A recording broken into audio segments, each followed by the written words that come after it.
Welcome to PPDC Podcast. Hello PPDC. Good morning, good afternoon, and good night to everyone who listen this podcast. Bagaimana nih kabarnya kalian semua? Semoga baik-baik saja ya.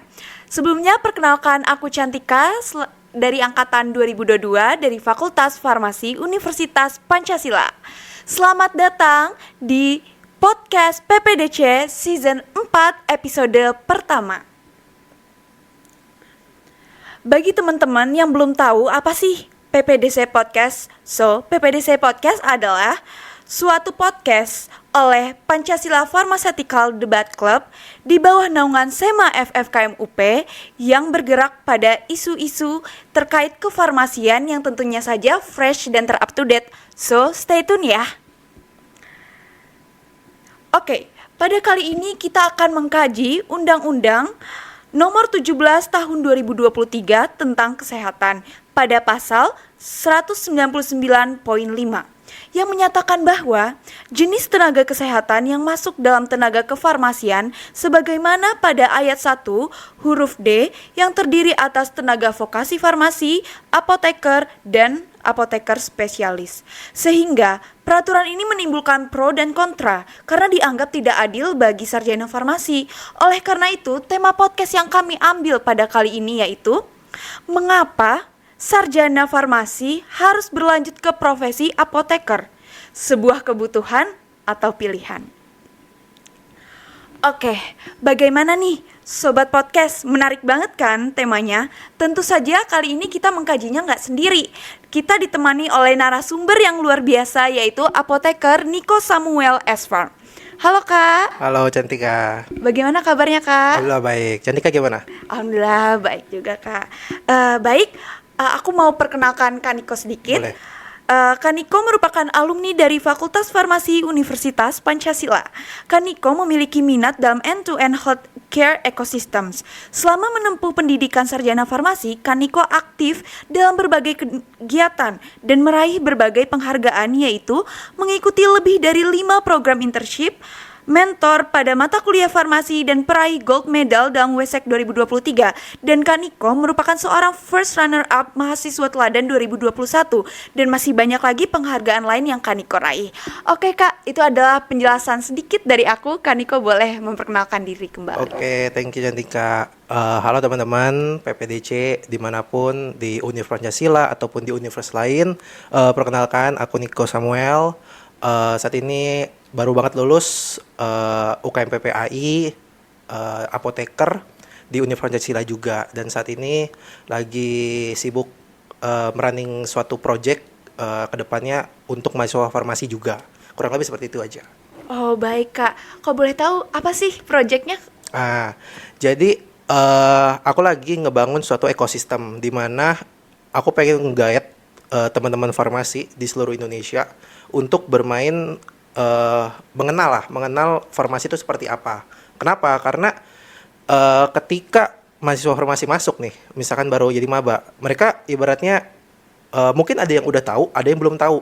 Nah, makanya lah terjerat dengan judul yang ini juga, judul hari ini, bahwa kenapa sih harus apoteker? Kenapa sih nggak stop di S1 aja misalkan? Kenapa sih harus diploma yang lain-lain? Nah, dengan adanya itu, aku ingin ibaratnya memperkenalkan lah farmasi secara end-to-end kepada mahasiswa. Gampangnya seperti itu. Oke, keren banget ya teman-teman. Baiklah, makasih Kak perkenalannya. Yeah, semoga lancar semua, amin. Apapun yang di planning. Oke. Jadi banyak sekali bermunculan berita mengenai adanya perubahan regulasi dalam Undang-Undang Kesehatan 2023, yaitu status pengakuan sarjana farmasi sebagai tenaga kesehatan menjadi bahan perdebatan nih di sekarang ini.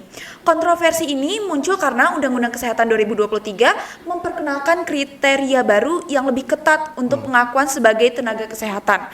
Tenaga kefarmasian yang diakui ada apoteker ya Kak, dan apoteker spesialis. Nah, apa sih Kak yang membedakan keduanya itu?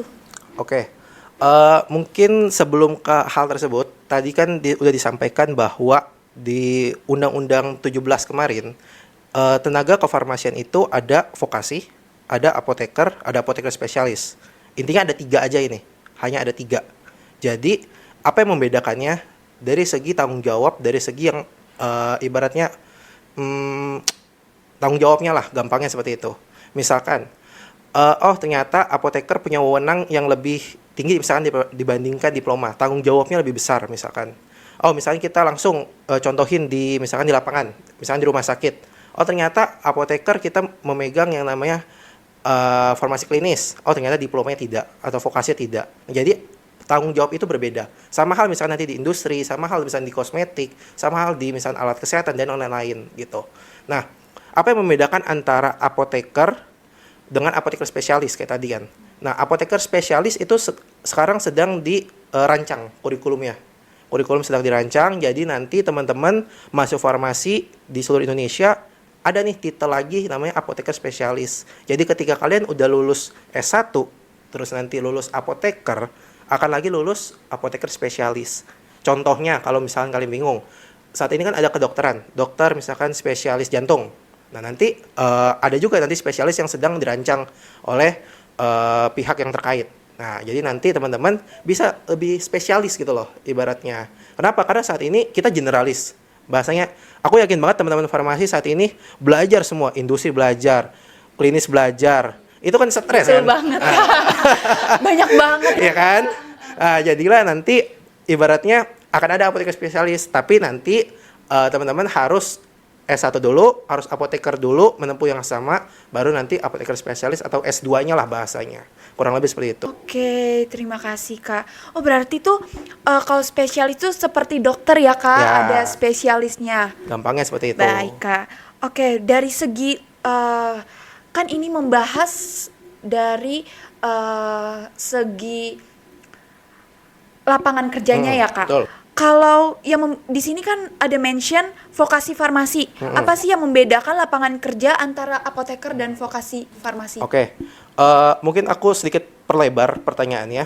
Sebenarnya apa yang membedakan antara vokasi, terus sarjana, terus apoteker, apoteker spesialis tentang lapangan pekerjaannya? Sebenarnya kalau misalkan sesuai dengan UU, apoteker dengan apoteker spesialis dengan vokasi itu bisa mengerjakan job desk tenaga kefarmasian. Contoh misalkan di rumah sakit, menjadi apoteker penanggung jawab misalnya di rumah sakit, kepala instalasi di rumah sakit. Oh di industri bisa menjadi apoteker penanggung jawab produksi. Oh misalkan di PBF bisa menjadi kepala PBF misalkan. Nah tapi kalau misalkan D3 atau vokasi belum bisa untuk mencapai yang tersebut. Jadi ada jenjang ibaratnya. Nah, kalau misalkan dipecah lagi, kita mau ngomongin soal lapangan pekerjaan, vokasi atau diploma biasa menjadi TTK, bahasa istilahnya, tenaga teknis kefarmasian. Tetapi mungkin kalimat tersebut diubah menjadi tenaga vokasi. Hanya ibaratnya perubahan nama lah. Nah, kurang lebih seperti itu. Nah, kalau apoteker, kalau S1, saat ini sudah tidak ada bahasanya. Jadi teman-teman yang sanya farmasi, ibaratnya diwajibkan, secara tidak langsung diwajibkan untuk jadi apoteker. Jadi nggak, ibaratnya kalau teman-teman S1 farmasi bisa bekerja, bisa, tetapi tidak sampai apoteker pekerjaannya. Misalkan ada qualified, misalkan kayak kepala produksi, S1 farmasi tidak bisa. Kenapa? Karena di peraturan tanggung jawab itu tanggung jawab apoteker.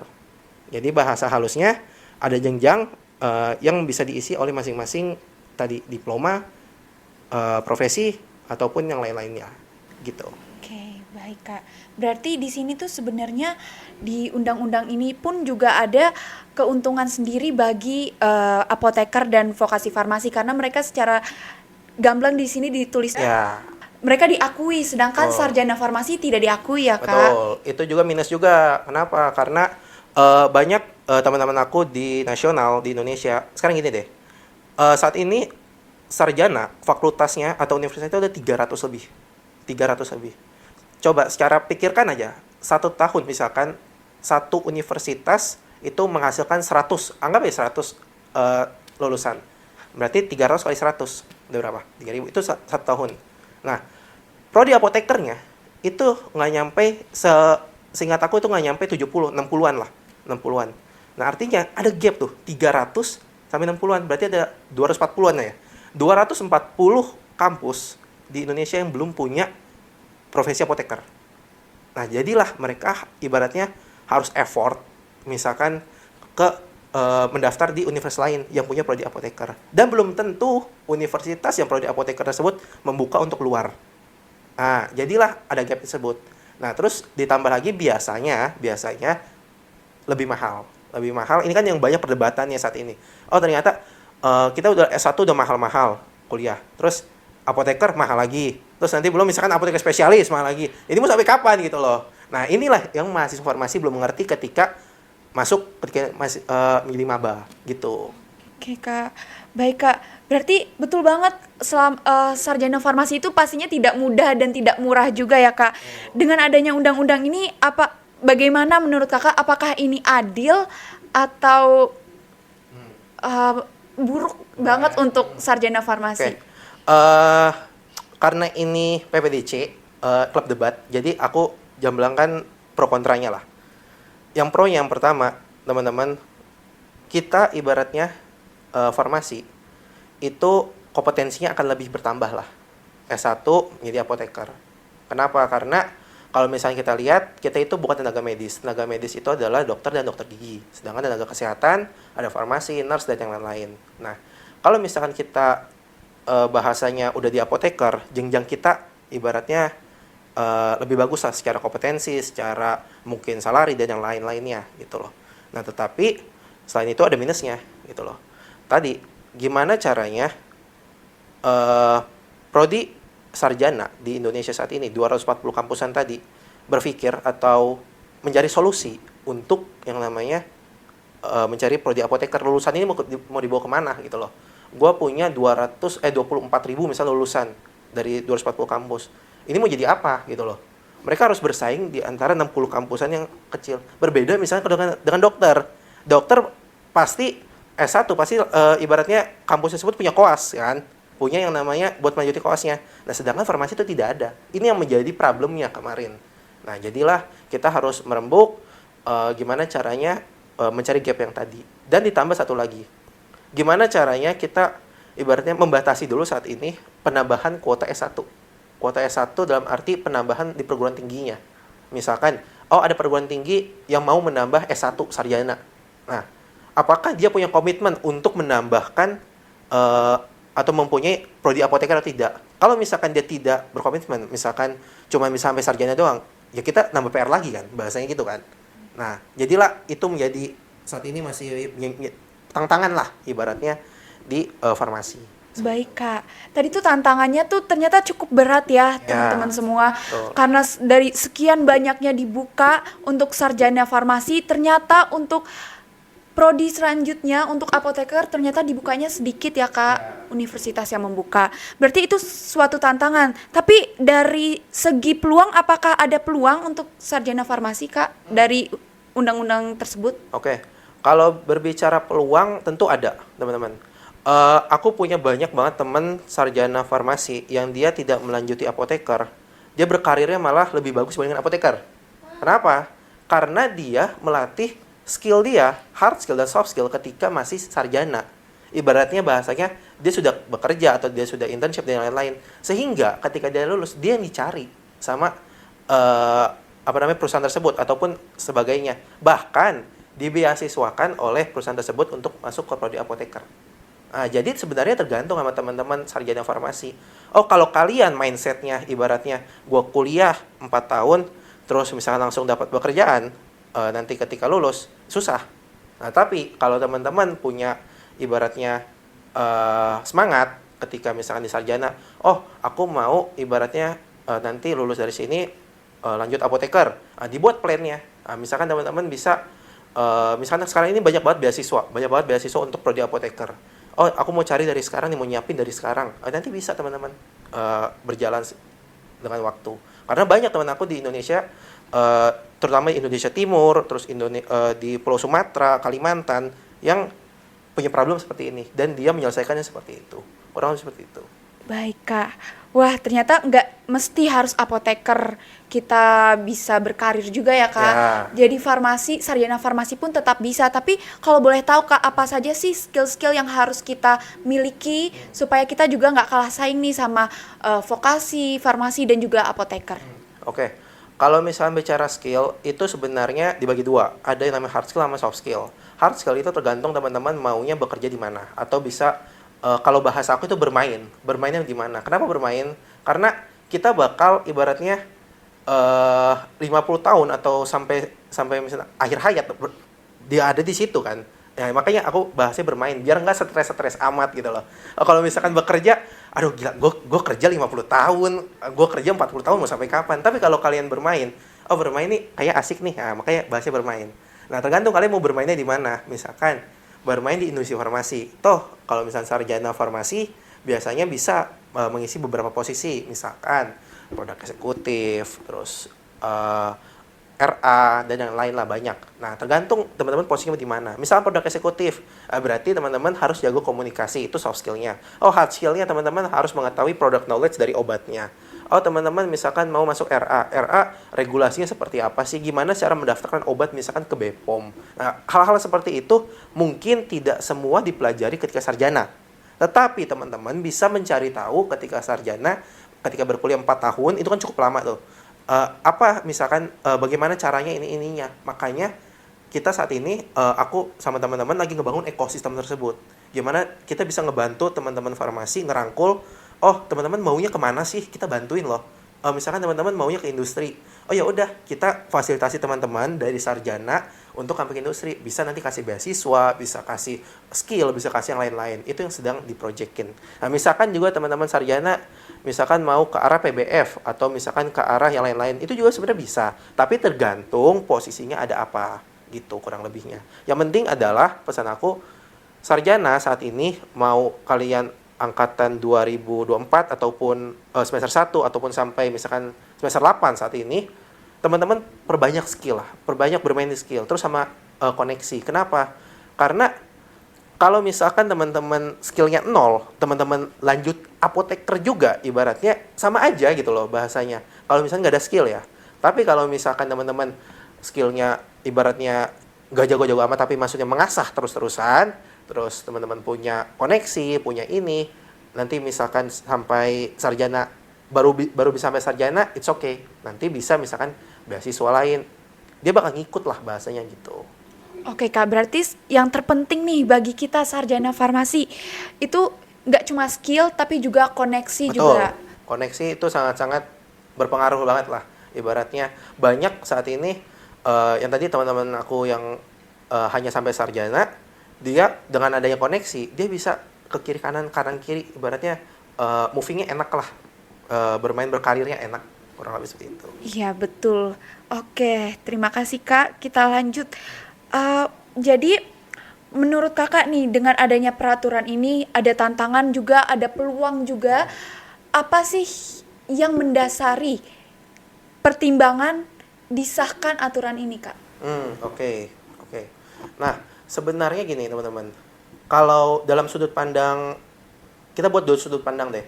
Kalau dalam sudut pandang kita sebagai mahasiswa farmasi, mungkin, oh ini kenapa sih gue harus apoteker sih gitu kan? Kenapa sih gue harus ibaratnya nggak nyampe S1 aja? Kenapa ada profesi gitu loh? Gue udah kuliah mahal-mahal, udah kuliah susah-susah, nangis setiap malam, kerjain laporan, kerjain praktikum, diomelin asdos, diomelin dosen gitu kan? Itu kan keluh kesah kalian semua kan? Nah, itu kenapa harus melanjuti profesi apoteker? Karena teman-teman kuliah farmasi itu sangat padat, sangat-sangat padat.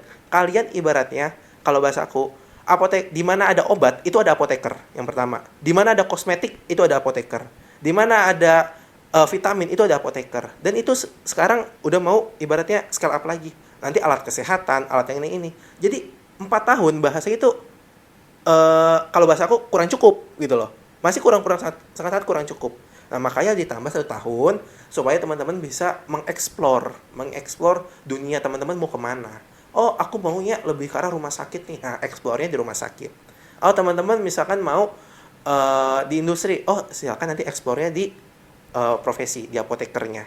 Tapi kalau teman-teman 4 tahun, teman-teman ibaratnya tidak mendapatkan eksplorasi tersebut. Teman-teman ibaratnya hanya kuliah, teori, misalkan belajar anatomi fisiologi manusia. Oh, terus praktikum, titrasi. Nah, hanya sampai situ aja. Tetapi teman-teman tidak bisa mengeksplor lapangan. Sekarang balikin lagi, misalkan teman-teman mau ikut magang, internship di S1 farmasi. Susahnya minta ampun kan, karena kan padat sekali kan. Betul. Ya kan? Nah, makanya adalah profesi apoteker supaya teman-teman bisa ibaratnya mengeksplor. Karena sebenarnya farmasi itu menurut aku adalah salah satu jurusan yang sangat luar biasa dibandingkan mungkin kita tidak boleh mengcompare lah, tetapi maksudnya adalah dibandingkan yang lain kita punya posnya yang lebih bigger lah. Kita bertanggung jawab di obat pertama. Obat, teman-teman, dari hulu ke hilir, mau dari industri pembuatan obat, raw material, sampai jadi obat, jadi kapsul, itu panjang banget prosesnya. Dan teman-teman bisa loh bermainnya di setiap proses. Itu baru obat, dan itu baru obat. Dan obat itu tidak hanya satu. Ada misalkan obat generik, ada obat paten, satu obat generik pun misalkan itu banyak banget mereknya. Jadi itu baru obat loh, belum alat kesehatan, belum vitamin, belum PKRT, belum yang lain-lainnya. Jadi banyak gitu kan. Nah, di S1 nggak bakal dapat dengan semua itu. Makanya perlu profesi. Nah, kalau misalnya kita dalam sudut pandang misalkan penulisnya atau misalkan pemangku kepentingannya, bisa dilihat kalau menurut aku ya, menurut aku dia bisa melihat bahwa saat ini S1 farmasi belum bisa menjawab tantangan masalah kesehatan di Indonesia. Nah, makanya kita diwajibkan harus apoteker supaya diharapkan nanti teman-teman di apoteker ini bisa ibaratnya selaras, berkompeten lah, bahasanya berkompeten saat ini untuk bisa membantu kesehatan di Indonesia. Kurang lebih seperti itu. Oh baik Kak, berarti secara tidak langsung sarjana farmasi ini dituntut untuk sebenarnya sekolahnya diminta 5 tahun ya Kak? Ya, betul. Tetapi belum bisa. Kenapa? Karena tadi 240 kampus belum mempunyai apoteker, profesi apoteker. Tapi memang saat ini bahasa pemerintah atau bahasa pemangku kepentingannya diwajibkan. Oh, lu pokoknya S1 farmasi harus apoteker. Nah, ini itu loh. Nah, tetapi di lapangan saat ini masih belum bisa efektif. Mungkin beberapa kampus seperti Universitas Pancasila udah punya prodi apoteker. Jadi ketika S1 nanti bisa ikut ujian untuk prodi apoteker. Nah, tapi gimana kampus lain? Gimana kampus yang di Indonesia Timur? Gimana kampus yang jangan di Indonesia Timur lah, di Pulau Jawa aja tuh masih banyak yang belum punya, gitu kan. Terus gimana misalkan teman-teman yang terhalang biaya misalkan. Dia ketika berpikir ketika pertama kali masuk, ketika berpikirnya awalnya udah gue cukup sampai S1 aja. Mereka tidak mungkin belum berpikir harus prodi apoteker. Kenapa? Karena mereka mungkin belum mendapatkan pengetahuan tentang hal tersebut. Nah, makanya sekarang diupayakan perlahan-lahan untuk menjawab hal tersebut, gitu. Oh baik Kak, berarti kita sebagai sarjana farmasi juga nggak mesti apoteker. Berarti untuk tema ini ada nih pertanyaan yang pengen aku kasih ke Kak Niko. Jadi apakah menjadi seorang farmasi dan melanjutkan ke apoteker suatu keharusan atau pilihan? Kalau sudut pandang aku mengambil dari pengalaman dari ini adalah suatu keharusan. Teman-teman sarjana farmasi ibaratnya harus pakai banget kalau bisa dan misalkan kita cari cara itu melanjutkan prodi apoteker. Gimana pun caranya. Kenapa? Karena pertama, kasihan kalian, maksudnya kalian udah spend waktu, uang, spend yang lain-lain untuk sampai sarjana. Tetapi kalau misalkan teman-teman ibaratnya berhenti kan sayang. Berbeda cerita kalau teman-teman ternyata ketika udah kuliah S1 misalnya udah selesai nggak mau lagi di dunia farmasi, udah jenuh, udah bosen. Nah, jadilah teman-teman mau misalkan switch karir. Nah, itu silahkan. Tapi kalau teman-teman yang ingin ibaratnya berkarir di dunia farmasi, bermain di dunia farmasi, silahkan lanjutkan. Karena apa? Karena yang diploma pun saat ini vokasi banyak yang mau apoteker. Jadi dia udah kuliah diploma tuh 3,5 tahun ya, 3,5 tahun, terus dia lanjut S1 dulu, terus baru apoteker, itu makin panjang 8 tahun. Belum misalkan teman-teman yang SMF, itu 10 tahun mungkin, itu wangi farmasinya tuh sangat-sangat wangi gitu kan. Sangat kental ya sangat Kak kental kan. wanginya. Itu udah SMF, terus misalkan dia lanjut D3, terus lanjut lagi S1, lanjut lagi apoteker. Terus belum nanti apoteker spesialis, misalkan kalau mau, kan. Nah, jadi ibaratnya teman-teman wajib lah untuk diusahakan apoteker. Banyak sekarang saat ini beasiswa teman-teman, mungkin di sini aku spill sedikit, misalnya kayak ada Kalbe, terus ada beberapa perusahaan kalau teman-teman udah misalkan masuk nih di dunia bekerja terlebih dahulu, itu bisa difasilitasi. Karena teman aku juga ada yang difasilitasi oleh perusahaannya untuk prodi apoteker. Ada juga misalkan yang S1 farmasi gratis. Ada beberapa kampus saat ini itu ibaratnya memberikan beasiswa untuk mahasiswanya S1. Itu juga banyak gitu. Jadi pilihannya sangat-sangat banyak. Ada juga teman-teman aku yang dia ketika sarjana dia sambil bekerja untuk prodi apotekernya. Ada juga. Jadi ibaratnya banyak banget opsi yang teman-teman bisa lakukan, tetapi perlu effort sedikit lah. Effort nambah sedikit aja gitu kan. Asal jangan dijadiin beban gitu. Dibawa enjoy aja kali Dibawa ya, enjoy Kak. aja. Makanya tadi bahasa aku udah bermain. Jadi teman-teman jangan berpikir, oh gila gue 10 tahun di dunia farmasi, 8 tahun, 7 tahun. Ini mau sampai kapan kelarnya? Kok gue nggak lulus? Kok misalkan satu mata kuliah misalkan ini kok nggak dapet C gitu. Ya udah di-enjoykan aja, diperbaiki ke depannya mau seperti apa gitu. Yang penting dijalani aja ya, Kak. Dijalani Jangan aja. dibawa beban gitu. Betul. Baik, Kak. Berarti walaupun misalnya terkendala biaya, bisa kita cari beasiswa. Itu Betul. biasanya dapat dari kampus atau bagaimana ya, Kak, untuk carinya? Oke. Beasiswa itu sebenarnya ada beberapa opsi. Yang pertama, misalnya kita bahas S1 dulu deh. Bahas S1, yang pertama, kalau teman-teman mengajukan misalnya KIP itu ada beasiswa, satu contoh. Terus misalkan teman-teman yang domisilinya di Jakarta, ada juga KJMU misalkan. Terus misalkan teman-teman di daerah lain mungkin ada spesifik beasiswa di daerah tersebut, itu bisa juga. Yang ketiga, yang keempat, misalkan teman-teman mau beasiswa dari kampusnya, kampus tertentu itu juga bisa. Ada beberapa kampus di Jakarta, di Sumatera juga ada, aku nggak bisa sebut, tapi ada juga yang memfasilitasi teman-teman untuk S1. Ada juga untuk profesi apotekernya misalkan. Profesi apoteker beberapa instansi teman-teman itu bisa memberikan kalian beasiswa asal kalian asal kalian terkualifikasi lah ibaratnya. Tapi nanti mungkin setelah lulus itu teman-teman bisa ibaratnya mengabdi lah di perusahaan tersebut. Ada juga saat ini pemerintah juga banyak memberikan. Jadi ibaratnya kalau teman-teman nggak mau cari atau teman-teman ibaratnya mau terima beres, duduk terima beres, nggak bakal dapat gitu loh. Jadi dicari, effort tambah sedikit gitu kan. Betul, Kak. Sedikit aja.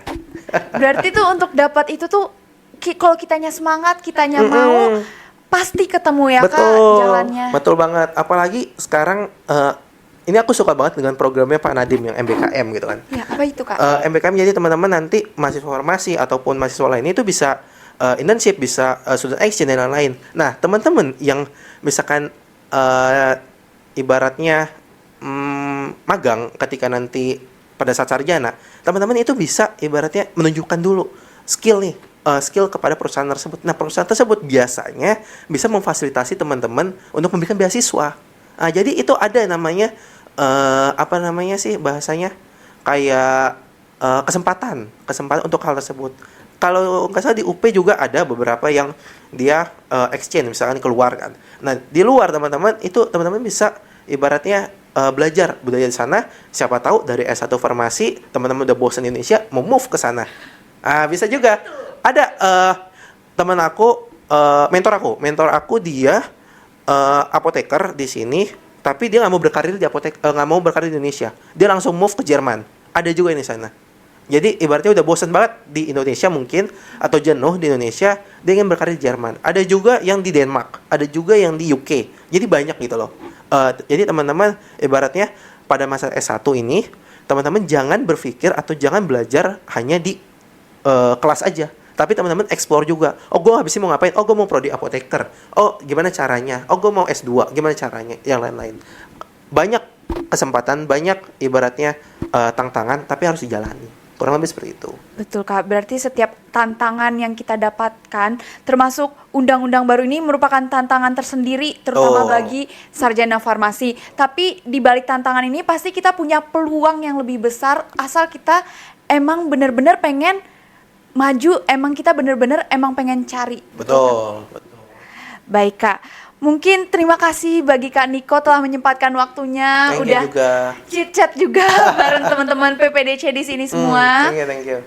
Dan udah memberikan perspektif baru nih. Jadi kita nggak cuma ngelihat tantangan, tapi ada peluang di balik ini semua. Sebenarnya satu lagi, kalau teman-teman ini sebenarnya problemnya kalau menurut aku, akar permasalahannya gini. Teman-teman farmasi, ketika kalian masuk jadi mahasiswa farmasi pertama kali, kalian nggak tahu mau ngapain gitu loh. Oh, gue ibaratnya masuk farmasi, ibaratnya hanya misalkan mau jadi apoteker. Nah, tapi teman-teman nggak tahu gimana stepnya menjadi apoteker. Nah, sehingga muncullah perdebatan ini. Oh, yang penting gue S1 dulu nih, nanti apotekernya belakangan lah. Nah, jangan teman-teman. Saran aku, teman-teman coba buat roadmap dari ketika kalian S1, misalkan ketika baru masuk, ataupun yang sekarang misalkan masih di semester 4, 5, 6, itu teman-teman mau ngapain ke depannya. Sehingga kalau misalkan roadmapnya rapi, nanti teman-teman bisa, oh plan A yang nggak dapet nih, oh bisa ke plan B bisa ke plan C, yang lain-lain. Nah, itulah kenapa banyak permasalahan saat ini di lapangan. Karena teman-teman farmasinya belum tahu gimana ke depannya. Oh, kalau misalnya belum tahu sebenarnya nggak apa-apa. Tapi teman-teman explore, jangan hanya diam. Kebanyakan kalau beberapa kampus yang aku datangi, teman-temannya ibaratnya diam gitu loh, pasif. Jadi nggak bisa mengeksplor juga. Itu menjadi salah satu problemnya. Jadi kalau misalkan teman-teman udah tahu nih roadmap ke depannya seperti apa, teman-teman sebenarnya menurut aku nggak ada problem untuk undang-undang yang diterbitkan sekarang. Kurang lebih seperti itu. Oke Kak, berarti harus buat goalsnya dulu Ya, kayak gimana, terus betul. buat plan A, B, C. Jadi kita tahu nih ke depannya kayak gimana. Betul. Apapun regulasinya kita udah siap nih. Betul. Di sarjana itu teman-teman malah harus mengeksplor teman-teman ini kuliah nih. Misalkan gini deh. Teman-teman ibaratnya kuliah S1 belajar titrasi. Nah, teman-teman tahu nggak titrasi itu untuk apa? Lu ibaratnya muter-muter gini seharian, itu kan dari jam 9 sampai jam 3 kan. Muter-muter gini, itu untuk apa ke depannya? Tahu nggak? Aku yakin pasti nggak tahu. Pasti nggak tahu. Mungkin hanya ibaratnya 10% yang tahu di satu Indonesia. Itu guna titrasi kalian apa? Nah, ibaratnya titrasi itu kan kalau teman-teman ingin berkarir misalkan di industri, di QC, teman-teman titrasi lah. Nah, tapi kalau teman-teman ibaratnya ingin berkarir misalkan di rumah sakit, tapi teman-teman ibaratnya stres, kok gue nggak bisa titrasi, ini kok jebol terus, ya ibaratnya yang nggak usah dipusingin, yang penting bahasanya dilewatkan, tetapi fokuskan yang teman-teman pengen. Nah, contoh seperti itu. Misalkan lagi teman-teman belajar anatomi fisiologi manusia, belajar struktur tulang. Ini struktur tulang untuk apa ya gue belajar ya? Padahal gue masuk farmasi belajar obat. Kenapa gue harus belajar tulang? Kenapa gue harus belajar darah? Kenapa gue harus belajar ini? Cari tahu gitu loh. Cari tahu. Ini banyak yang nggak tahu. Gregetan gitu kan. Banyak yang nggak tahu. Jadilah problem ini muncul. Itu salah satu akarnya menurut aku. Kurang lebih seperti itu. Oh, baik Kak, wah kita dapat perspektif baru, insight baru juga dari Kak Niko. Dan terima kasih buat seluruh sobat-sobat PPDC yang udah nonton. Dan stay tune terus ya di podcast kita. Dan info lebih lanjutnya akan ada di kolom deskripsi. Jangan lupa cek, so stay tune, bye. Terima Thank kasih you. Kak.